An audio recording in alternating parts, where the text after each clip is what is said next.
Hey everybody, Eric here with Spartanautoworx. Today we are working on a dealer brought me a I think it's a 2011 or 2013 used radio that they were trying to put into the 2011 through I think 2015 CTS-V. This thing has like a hard drive in it. I've never had to experience one of these radios before, but just like every other GM radio, it is Eeprom-able. Should be a Global A radio, so therefore definitely not swappable.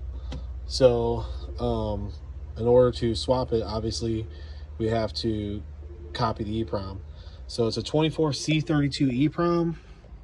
Under the second board, you'll have to take the first board out, this guy right here at IC2014. You'll have to take the first board out from the top, and then you can I'm using VVD-iProg to write it, or that's what I did write it with. This is the original radio right here that I copied, but you can use VVD-iProg for the ST chip, and then clone one to the other, and you plug it right in, it's good to go. Now, I don't know if the hard drive would have to be really updated. I don't think that would be required, but it's possible, I guess. But if you clone the chip from one to the other, it will fire it up.